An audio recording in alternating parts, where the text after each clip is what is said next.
Good afternoon, it's Dr. Mike Talbot. For those of you who don't know, I am the founder and CEO of UK Mediation. Started this about 20 years ago on the back of being a psychotherapist and practicing for 12 years or so, and now run UK Mediation. So what do? We mediate disputes in the workplace, in commercial settings, with neighbours. We work with families who are trying to stay together. We run training courses, the only level 4 accredited training courses in the UK. A lot of wraparound services, a lot of ways of helping people to get the benefits that mediation offers, including how to set up within your own organisation. So a large part of our work is on how to launch mediation services within your company, your organisation. And today that's what I'm going to be talking about, is launching your own mediation service. So let's have a look at what I've got to talk about this afternoon. I'll be speaking for about 40 minutes. There is a chance to comment and ask questions as we go along this afternoon, so please don't be shy. We have people on this afternoon from this country and all around the world. You're all very welcome to comment and question as we proceed. I will leave a bit of time at the end as well, in case you have anything to say or ask at the conclusion of the webinar. So, all about launching a mediation service. I'd like to talk this afternoon about how you get started, really. So if you're thinking of setting up a mediation service within your own organisation or company or local authority or NHS trust or university, we'll talk about how you get started off the starting blocks, and then we will think about getting ready to launch. So there's quite a bit of work to be done before you get ready to launch, but we'll go through the steps and stages involved in all of that. And then once you've launched your mediation service, I'll talk about how you get your first cases underway. So we have experience over the last 20 years of setting up mediation services up and down this country and also overseas. And I will be coming on to talk about how you mature your service, and then talk about a case study of one of our friends in Northern Ireland Civil Service, who we will be looking in some detail at how they've done it. So a good example there of best practice, and I'll be giving you some more detail, a bit more flesh on the bones of how the whole thing works, so that you can see all of this in action. So it's great to see so many people here today, and let's launch in. And like I say, if you've got the chat box up, if you're listening live, you can use the chat box to comment and question as we go along. So let's get stuck in and talk about getting started with setting up your own in-house mediation service. Very first question to ask really is, what's the need? So you may find, or you may have found, that within your organisation you have a large number of formal processes, and you're trying to reduce the number of formal processes. Our own ethos, our own approach to conflict resolution is that dialogue is better than formality, and we try and engender this in all the organisations we work with. We prefer people to have conversations to resolve disputes, and a lot of what we're talking about with mediation is how to make those conversations happen. And on the premise that if you can avoid a formal process by having a conversation, then perhaps the need in your organisation is to bring down your number of grievances, bring down your number of formal processes, claims under your dignity at work procedure, for example. You may also find, as many organisations do, that when you have too many formal processes, or when there's conflict that's left unresolved, you have a lot of absenteeism, people missing, and presenteeism, which I'm sure you know what that is. It's about people turning up to work and not working. So it's about that non-psychological attendance in their jobs. So there's a body sitting in the chair, but nothing's happening. So let's consider that might be the need. The other thing you might have a need for is about staff retention. So we know that people leave quite often in situations of conflict that remain unresolved. So you're trying both to keep your staff and to maintain good working relationships, and also to future-proof those working relationships. So a strong indicator for having something like an in-house mediation service is to make sure that people's relationships are functional and healthy to the extent that they can resist the challenges, that they can deal with the challenges that inevitably come from working alongside people that you may not know so well, with whom you may have differences, with whom you wouldn't necessarily associate outside of work. So inevitably, in those kind of contexts, you're going to get conflict. if we can retain staff and future-proof their working relationships, make their relationships resilient to the inevitable knocks and challenges that will come from diverse workplaces, then we have a far healthier organisation. And the other thing I would throw in there just early on is to say that, I'm not doing a sales talk here today, and I think sometimes you're not going to need mediators if you have upskilled managers who are able to deal very well with situations of conflict. So skills training for managers is a very valuable adjunct to having an in-house mediation service, and might even preclude the need to have an in-house mediation service. Managers who are competent and confident to walk towards conflict situations, actually to get people around the table and facilitate conversations or resolution meetings between parties, it may even preclude the need ever to use mediators. So let's keep that in mind, that there is this possibility of, instead of training people up to a high accredited level or using external professional mediators, you may just find that you can nip a lot of situations in the bud just by training managers in mediation skills themselves. Okay, so there's some aspects of establishing the need. Let's have a think then also about where would mediation fit in. So if you already have a notion to introduce mediation somewhere within your existing processes, it's worth planning around where mediation is going to fit in. So where will mediation fit in? For example, it will be there in the early stages of the grievance process. So we know that when a grievance comes in, we need to attend to it. We need to have some assessment and triage on it just to see what we've got, to ensure there's no gross misconduct or any serious breaches of company policy. And then if it looks like it could be resolved through mediation, before we get to stage 2 of your grievance process, it could be that you put mediation in at that point. So you'd need to have a think about where mediation slots in and what's going to be your approach to that. We prefer to have a situation where you default to mediation, where mediation's used unless there's a good reason not to. And something we find ourselves saying a lot and have done over the last 20 years is to use mediation at the earliest possible opportunity. So right early on, default to mediation if possible, use it unless there's a good reason not to, and put it in there at the early stages of the grievance process. Mediation's used for personality clashes, for breakdown in communication, allegations of poor management style, all sorts of misconduct issues. It's also used for equality and diversity issues. So where there is a perception of unfair treatment, where there is a sense that people are being treated poorly because of some aspect of a protected characteristic, for example, mediation is a great remedy at that stage. And the other one that I did just mention there is about dignity at work. So old style bullying and harassment procedures, dignity at work, it comes under lots of different names. So where there is an issue to do with somebody's dignity being compromised, again, our approach would be have a good conversation. If you can have that facilitated within the organisation, either by a manager who's confident and competent to give them a good listening to and then bring about a conversation, that's great. But if you need to use a mediator and you're thinking about bringing that service in-house, it may be that the early stages of your dignity at work procedure are enhanced by having a mediation provision there as well.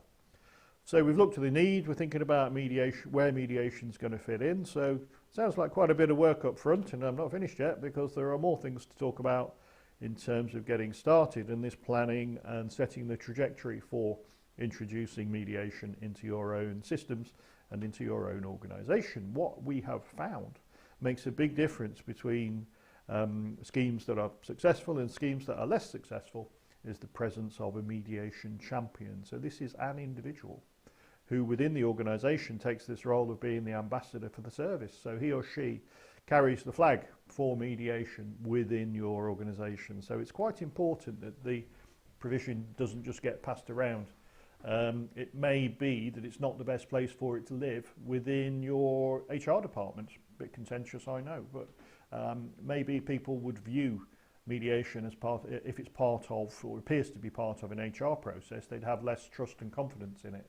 So perhaps your mediation champion doesn't come from the HR department. Maybe he or she is from equality and diversity or even welfare, well-being. So pick that individual who's going to carry the flag for the service and be the service's ambassador. It's important to have that single point of contact so that he or she can go, for example, to Senior management meetings can influence decision making around the use of the greater use of mediation.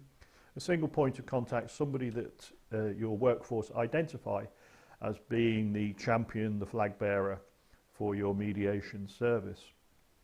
And then when we've done that, we need to think about whether really you need in-house or you could get by with external mediators. So we have a bit of a rule of thumb here that it seems in our experience, having set up services within a lot of organisations, if you have fewer than about 500 employees, there's a bit of a problem with in-house mediation in that everybody knows everybody. So it's important in mediation that there is this very reliable assurance of confidentiality and impartiality. And it can be quite tricky in smaller organisations if the mediators know people. So if they have a relationship with the first party in a dispute and less of a relationship with the second party in a dispute, then it's difficult for them to be perceived as impartial. If they're well trained and they're well supported, they can actually be impartial, but it's in the perception of the people who are in dispute. That's the important thing, and it's their judgment around impartiality that can actually contaminate the process. So what you need to know is that your organisation is of a size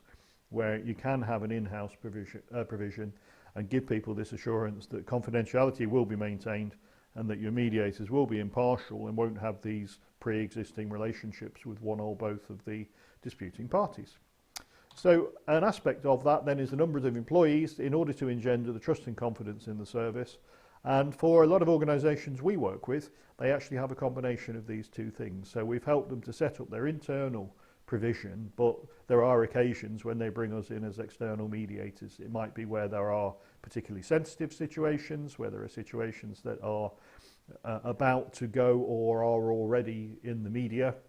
I used to say in the press, but we're probably talking more about social media now. So where there are more sensitive or situations that really they would prefer to bring in an external mediator who can, who can fly in, do the mediation job and fly out again, rather than using somebody who belongs to the organisation. So a combination of those two things can work really well. And the number of universities in particular where we work, they have this model that works particularly well. In-house provision for many disputes, but occasionally using external mediators, particularly where it's senior members of the organisation who come into conflict. So there's another decision in terms of getting started, and then choosing a training provider. So I said I wasn't going to do a sales talk today, and I'm not, but get your mediators a proper qualification, something that's externally accredited, quality assured. You're looking for external accreditation, we would say to level 4, by a recognised accrediting body. So an accrediting body who is on the Ofqual register of awarding organisations. Ofqual is the regulator of exams in the examinations in England and Wales. So basically you've got that external accreditation and also quality assurance. So look for something like an ISO 9001 assured training provider, so that you know you're getting something quality, not just a course that somebody woke up one morning and decided to write. Okay, so proper qualification, I'll say no more about that. And look for wraparound services as well. So you're looking for some setup prior to the training, you're looking for support through the training. You want to make sure your trainees are properly selected, which is something I'll come on to talk about in a moment. And also that you have this follow-on. So, you know, you don't want people who train you and leave you. You want to make sure that when you're trained, you have the support of that organisation to make sure that you can get the most from the training and get the most from your mediators, and that you have support as you start to roll out your mediation service. So look for a proper qualification, look for wraparound services, and remember, one size doesn't fit all. I think you need to recognise, and might be a good thing if more training providers would recognise that, you know, training for the culture that might exist within a university might be different than training for the culture that might exist within a local authority or a private sector organisation or a third sector organisation. Again, we've worked with organisations in the UK and beyond, and certainly there are different cultural issues in some of the organisations where, for example, I've just been with an organisation in Stockholm. There are some very specific cultural issues there that we had to attend to. So one size doesn't fit all, so you can expect your training provider to customise your training to your particular culture and application. So we're still getting started. How frustrating, there's so much to do before we get started, but it's well worth asking yourself these questions before you actually sort of start rolling out the training, really. Last few things to talk about with that is selecting your training candidates. You want the best people for the job, and you want to know that the training candidates there are able to undertake the training, which is based on a competence-based assessment. The selection of your training candidates is on a competence-based assessment. It's something that we can offer as it happens. So if you have a whole pool of people who want to do the training, we can help you to look at whether they have the competencies required, or that we would suggest are required, in order for them to get the most from the training. So who are you going to put on your training course? We can help you assess who your best candidates would be, and we've got a tried and tested system for doing that. Also, you want to know your training candidates have the commitment to be able to be available for doing the cases that they're going to get sent their way. So doing the training is fine, but we need to know that they are also able to put on the t-shirt and be a mediator. So where are they positioned in the organisation? Is it appropriate that they should be one of the mediator pool? And also availability. We want to know that they can give up the time to do the requisite number of mediation cases. And clearly you want your pool of mediators to reflect the diversity of your potential service users. So think about, if you're looking at setting up a panel of mediators, I would suggest, with the greatest respect to our HR colleagues, you don't want to train a dozen HR practitioners. You probably wouldn't want to train a dozen people from any particular section within your organisation. Look at getting a variety of people, look at getting people a variety of grades, a variety of positions, and consider diversity issues when you're setting up your mediator panel. Okay, so getting the best people for the job, making sure they're able to do mediation once they're trained, and choosing the identity of your parties to reflect the identity of your potential service users. And last of all, make sure that you've got the manager's support. So people are going to need to be released for about 4 or 5 cases a year, I would suggest, in typical organisations, and I'll say a little bit more about how I arrive at that figure. And they're also going to need to be available for case supervision. So something I'll come on to talk about is the need for this consultative support for your mediators, the need for them to have case supervision once they start doing cases. So that's about choosing your best candidates, and then it's time to, as this aspect of getting started, is getting your training done and getting accredited. So the training is intensive. We do a 40-hour course. A lot of organisations offer something similar. It's quite an intensive thing. Our own model, based on a model called Retalk, it looks very much at the psychology of conflict, looks at why we get stuck in conflict, what it is we need in order to move on, and how the practitioner can bring about productive dialogue between parties who are in dispute. It's quite an intensive thing. It does require that we dig deep, and dealing with conflict can bring up our own unresolved conflicts. So it's not a trivial training in any sense. It's quite an intensive thing. You need to know that people have got the time put aside and have the resilience in order to get the most from the training. So be aware it's quite an intensive training, and there is a standard to be achieved. Our own standard is Ofqual level 4, which is around about the same complexity as the first year of an undergraduate degree. So there's a standard that's required. We would suggest that you shouldn't be going out and doing mediation unless you have an externally accredited qualification to that level. And in our case, that would give you the badge of accredited mediator. So there we are. There are all the aspects of getting started. You've got the need established. You've asked questions about training people internally or bringing in external mediators. You've asked questions about whether to train managers up so that they are confident and competent to be able to address some situations, so that it even precludes the need for mediators. We're talking about selecting training candidates, who you should choose, and we're talking about how you should train them.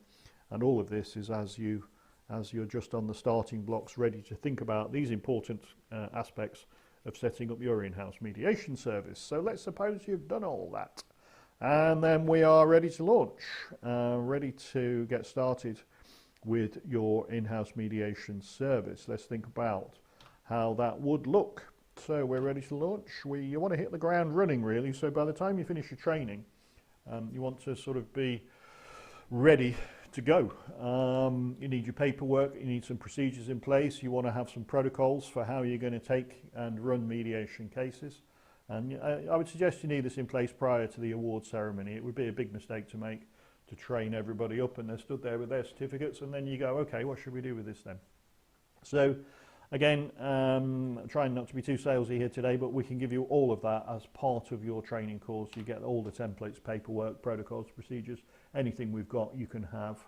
And you could be lining up cases ready for when the mediators are. So you could actually have your first cases ready for mediating by the time the mediators get their accreditation. So there's no gap. I think it's just as a little aside, in our experience, you do get significant skills fade with this kind of training. So use it or you lose it type of thing. You've got to make sure that mediators are in a position where they can start to actually take cases on quite quickly. Otherwise, you might find they're having to do refresher training or updates. So get your cases in quite quickly after the training. That's the basic point there. Then you've got to sell your service. I think there's a significant need for internal marketing. Make sure that people know about it. It can be quite an unusual thing in some cultures to suggest that we're not going to use formal procedures very much, or at all, actually, if you can possibly help it. But look at your internal marketing. Think about how you're going to get this in front of people. Some of the ways that people have done that is with poster campaigns, stuff on the intranet, setting up some web pages on an organisation's intranet so that you can promote it. Doing overview of mediation at inductions for new staff, holding events, staff events, presentations at senior management team meetings, and something that we call Mediation Live. So with mediation, the concepts of mediation are quite simple. And there are also a lot of myths and legends around mediation. So contrary to popular belief, it's got nothing to do with meditation.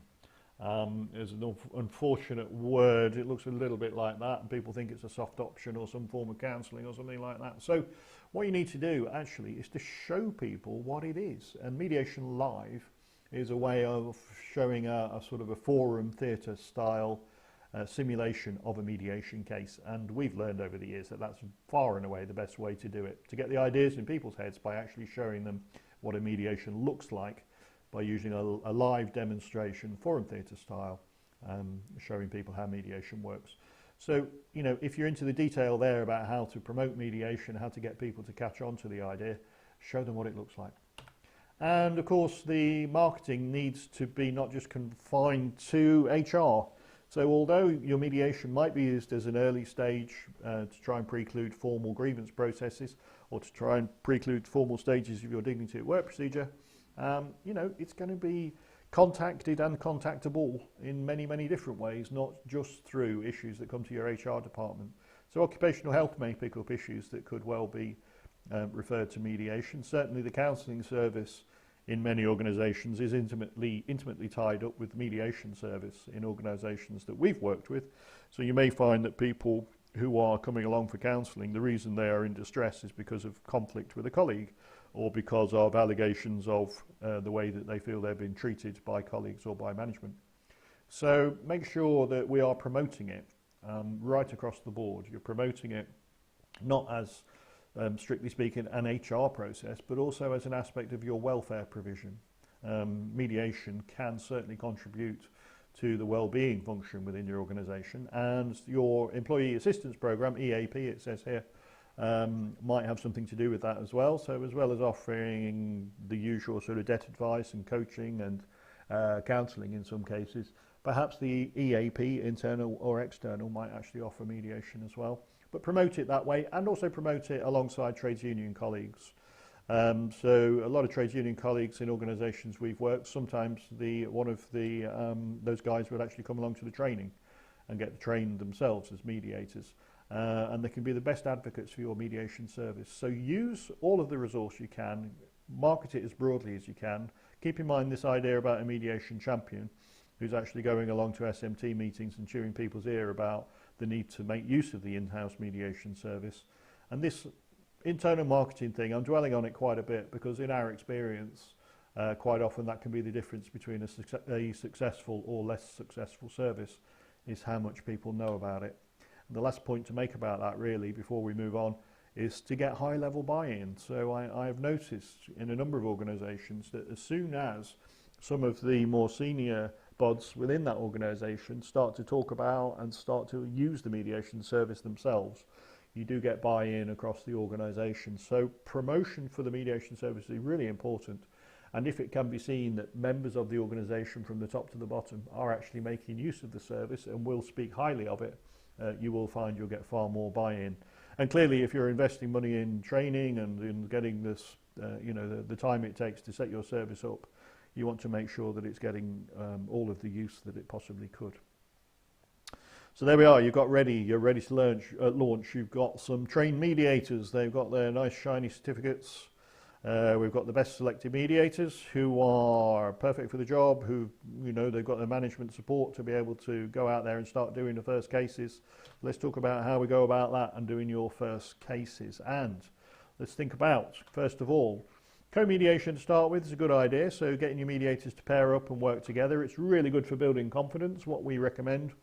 So if you're training a group of, say, 12 mediators, they might pair up depending on availability and depending on the nature of a case. But working in pairs as mediators is a really good way to get started, to build their confidence up. It's really good to give and receive feedback and to have this continuing professional development. So bearing in mind that the people who train as mediators in your organisation will already have a certain skill set. They may be from different places within the organisation. They can share skills, they can support each other. It's really good for their ongoing development to work with somebody else, have a structured debrief at the end of mediation cases. It's fantastic for feedback and bringing on your confidence and competence as a mediator. And then case supervision or consultative support that I mentioned already. Really important to get your mediators together in a group. Good for all of these reasons. This is from the mediation model, the supervision model that we use. It's something that I personally adapted as part of my doctoral work as a way of providing optimal consultative support to practicing mediators. So we say that this consultative support is formative. It's about learning how to get better as a mediator. We say that it's normative, which is about monitoring, making sure that what you're doing is mediation and not something else. It's because it's quite easy to slip into an advisory role or the role of an arbiter or the role of a counsellor when you're first heading off and doing your early mediation cases. And the third function of this consultative support is restorative. It's quite tough work, and in terms of selecting the best candidates for your training, we hope that we've got the people who have the resilience and the thick skin to be able to do this kind of work. But it's still tough work for anybody. If you're working with conflict a lot, you do need support. You do need this sort of restorative function that comes with the consultative support or supervision. So case supervision, the way we would do it is to offer groups 3 or 4 times a year, depending on the caseload. Get everybody together, discuss cases within a strict understanding of confidentiality, compare learning, looking at best practice, looking at how to deal with critical situations in mediation, looking at, especially early on, how you're going to apply your training, how you're going to actually put your classroom learning into practice with the cases that are coming your way. So you may guess I'm a big advocate for this, for case supervision, from the way I'm talking. And it comes again from my own background as a therapist, where case supervision is mandatory. Without it, you can't get your professional registration or your indemnity insurance. So I've carried that into the mediation field, really. I think it's an extremely important aspect of working as a mediator, is to get this supervision. And last of all, in terms of the first cases, is that right from the outset, you need to be evaluating. So evaluate your cases. You can do evaluation forms from your service users, of course, but also some contribution to that from mediators. You are looking to get a return on your training investment, and the arguments for that are very, very easy to make. You will very quickly get back what you've put in terms of the initial outlay for your mediation service. The CIPD figures from one of their conflict at work surveys, they say that one grievance will take up around about 8 days of management time.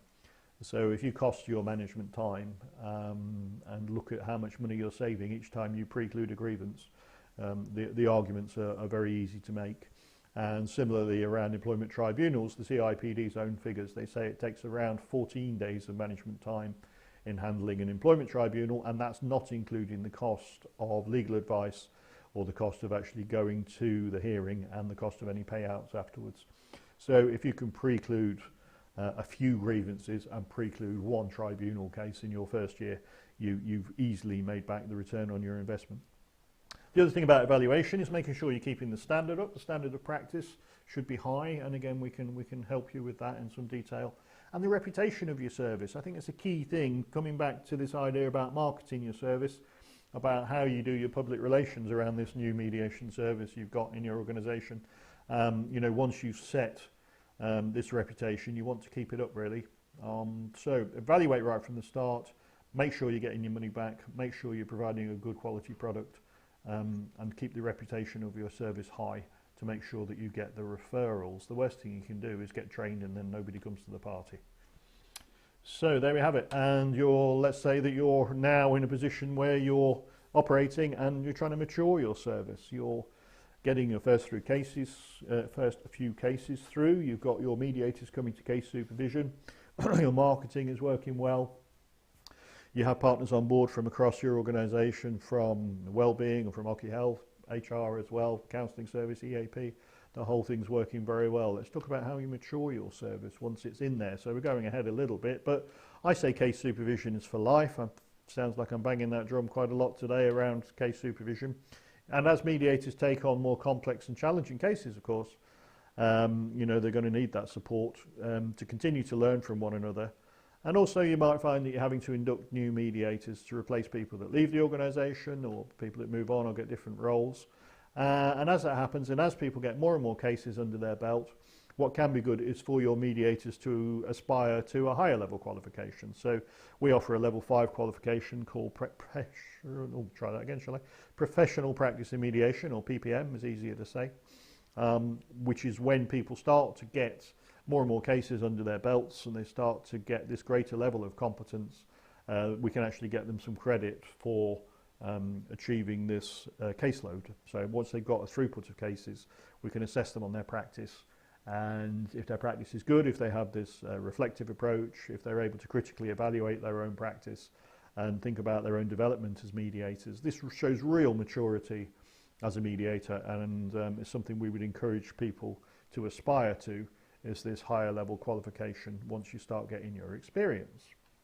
And the other thing about maturing your service that I would say is to expand and improve what you do. So, you know, look for continuing professional development. There may be things you want to learn about that go beyond the initial training. So getting into some more detail about team mediation, for example. We've done events on that. We've done events on mental health issues in mediation and looking at critical issues in mediation, the kind of things that can come up and could potentially derail the mediation process. So, you know, expanding and improving on what you do as mediators, once you get this sort of more experience looking at your ongoing development, getting into more complex issues to do with teams or mental health factors.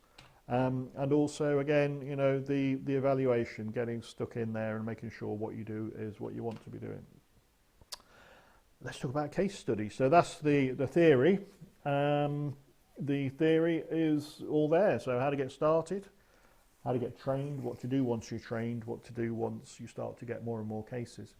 I'm going to talk briefly about our friends over in the Northern Ireland Civil Service. So there's a photo from the presentation ceremony, which was when the thing got launched.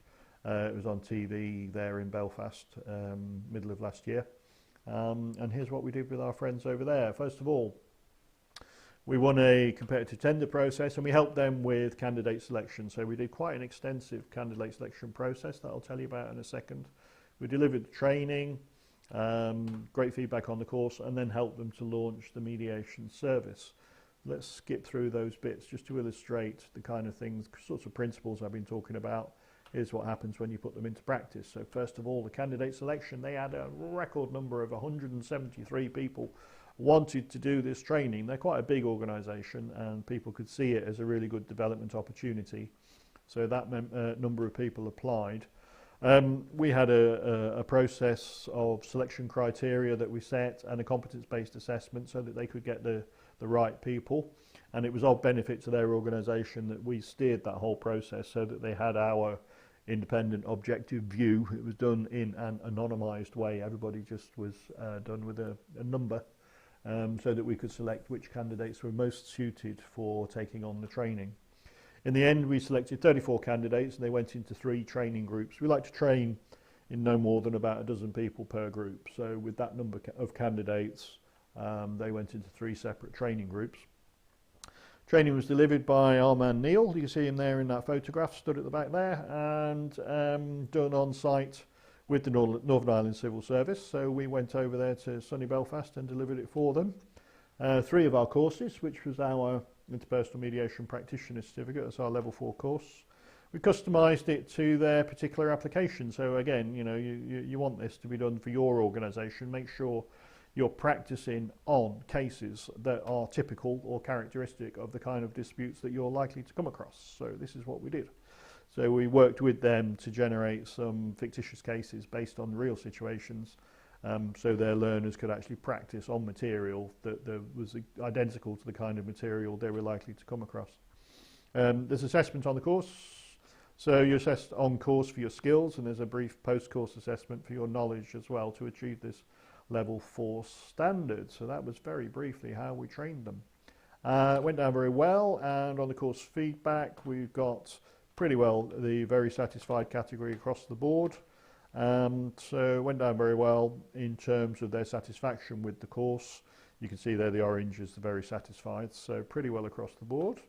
And then the sorts of comments. Now I'll just dwell on these for a second, just to say, first of all, look at who's done the training. You've got welfare officers, you've got a housing benefit assessor, we've got somebody who was head of their disability policy. So they're taking on board this idea of training people from different sectors of the organisation.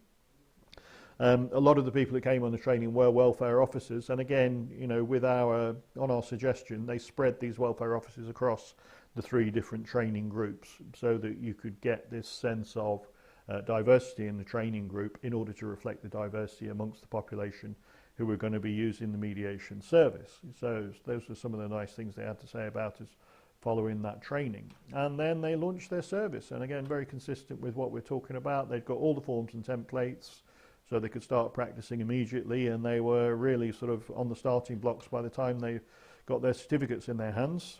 And what they get with us, of course, is lifetime mediation support. So they are occasionally in touch with us to say, hey, we've got this case, what shall we do? Or occasionally they'll say, you know what, we've just done this case and it was brilliant. Or occasionally they'll get in touch and go, what shall we do with this one? So lifetime mediation support is what you get with us across the board, email or telephone. And we had a launch event with them in the middle of last year to get their service started, and very successful it is too. So in terms of that, just had a comment come in, and again, you know, encourage you to you know, make comments or ask questions for us. So on the topic of return on investment and the business case for mediation, there's a recent blog that we did. You can see the link there in the chat box if you're listening live in the YouTube chat box. So there's a recent article that we did in a blog talking about the return on investment and the business case for mediation. So thanks for that, Francis B. So there we have it. I think we've sort of covered a lot of the topics I wanted to cover today about getting ready, about launching, about training, about promotion, about case supervision, about what to do once you do get started. So I would invite any questions now, and then I'm going to go on and talk about a couple of other things that we've got coming up. So we've got a question from Jenny via email, who says, very good question, Jenny, thank you for that. How many mediators would be required for a service to run efficiently? Well, you know what, we have a rule of thumb, which is if you've got you know, a large-ish organisation, we would suggest that if you look at 1 mediator per 500 employees, then what you should find is if you have that number, then each of your mediators working in a pair as you start out with your co-mediation, working with 2 mediators together, you will be getting around about 4 or 5 cases a year. So look at round about 1 mediator per 500 employees, and then you will get about 4 or 5 cases a year, something like that. So I hope that's helpful there, Jenny. Thanks for that. Another question from Tony. Who would typically refer cases? Would you accept self-referrals? Great question, Tony. So who's going to be referring the cases? Quite often they will come from HR, but they may come from senior management, is the straight answer to that one.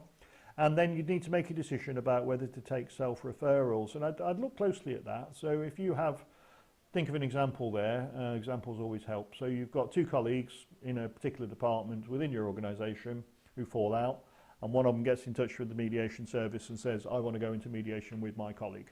he or she is being mean to me, or in some way treating me badly, or discriminating against me, or bullying me, or whatever it is whatever story they bring to you, you know, is that going to be a situation that you want to manage? Then what you'd need to do is to get consent from that party and go back to the person that they have got their concerns about and suggest mediation. So that would be a self-referral type model. Or would it be more appropriate to be taking that referral from the departmental manager or from the HR professionals that those two people approach?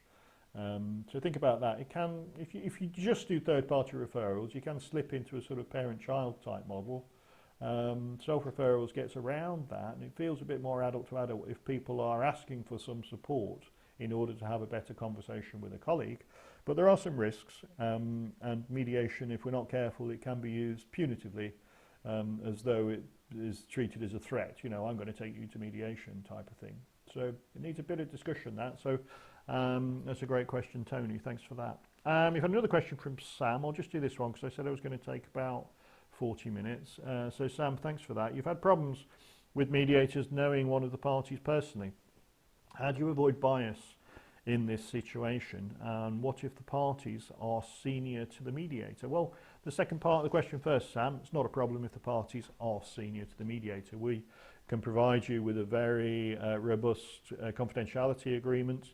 There's not going to be any leakage, so even though the parties might be senior to the mediator, they needn't worry that there'll be any breaches of confidentiality.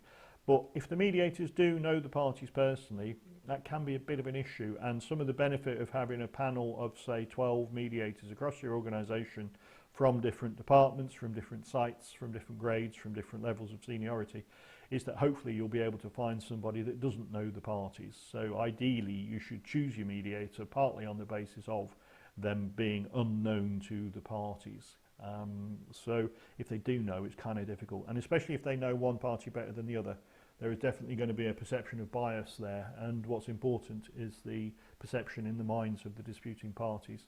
So if they know that you know Fred quite well but you've never met Mary, then there could be an issue there for sure.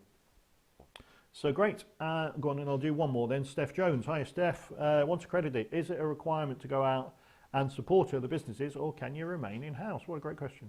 So in fact, what's happened with some housing associations we've worked with and some local authorities, Steph, is that they've trained their in-house tranche of mediators, and then in order to ensure this impartiality and this greater perception of independence, mediators from Housing Association A have gone and mediated disputes for Housing Association B, and vice versa.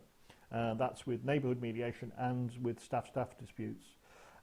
So you can have partnering up. If you have sister organisations, partner organisations, you could actually offer to mediate disputes within that organisation, and they mediate some disputes within yours. So your question actually says, is it a requirement to go out and support other businesses? Not necessarily, but I can see there's a model there where you could go out and support other businesses and it worked very well. And just one other example is an organisation we work with down south, where they have been using their trained mediators for in-house provision for about 1.5 years now. They've got to quite a level of competence and confidence, and they're looking now at selling out their mediation service to other organisations in their area, and the demand has been massive. So they've actually had a bit of a queue for people who want to use their mediation services. They've marketed it very well, they've got pretty good PR, they've got themselves a very good reputation. So they started off doing it in-house, and now they're actually selling it out as a sort of a pay-as-you-go service to other organisations. So thanks for that, Steph. Great question. And now, just very briefly, with our exhibition that we did last week, we went out to the CIPD exhibition, which was in Manchester, and we had a comic book themed stand. You can see a few pictures of us around there down the bottom of that slide, and I did a presentation. So in the last picture there's me stood presenting to an audience of about 140 people. I had lots of people coming up afterwards, or the following day actually as well, and saying, "Ooh, missed your presentation, is there any way we can see that presentation?" So I was talking about the kind of conflict that can arise in situations of change management. And so what we've done is, when we got back to the office, I've done the presentation again in front of the camera, and that will be available shortly. So if you missed the presentation, if you were at the CIPD exhibition and didn't manage to get there, or if you weren't at the exhibition, you can see that presentation and hear it. Just keep an eye out for it. It will be on the website, and we'll do a little announcement for it when it's ready. It should be ready early next week. So there we have it. A few more webinars around the corner. We've got a list of the webinars on our website at that address there. But if you would like to join us in December, Friday 6th of December, I'll be talking about how to prevent homelessness with mediation. It's a large part of what we do is working with organisations who are looking at preventing family breakdown, or the situation where especially a young person is required to leave or chooses to leave the family home, looking at preventing homelessness with mediation. Something that's quite close to my own heart. Mediation in higher education, so those of you from universities might like to tune in to that one. We've got a little interview with some friends of ours from universities there, looking at how to use mediation within universities and other institutions. And February, talking about a similar model to that, but applied to local authorities. So this will be the one that's on Friday, 14th of February. So a few webinars coming up. Look on the website, you can see a full list. I think we're close to finishing now. So thanks very much for your attention. Thank you for the questions and the comments. That's been really helpful today. You can find out more about the webinars at that link there. A few messages coming in from everybody who's signed on today. Thanks very much for joining us. Best of luck to you. So this is Dr. Mike Talbot signing off. Here's how you can keep in touch with us. I'll leave that screen on there for a bit for you. And I'll see you next time.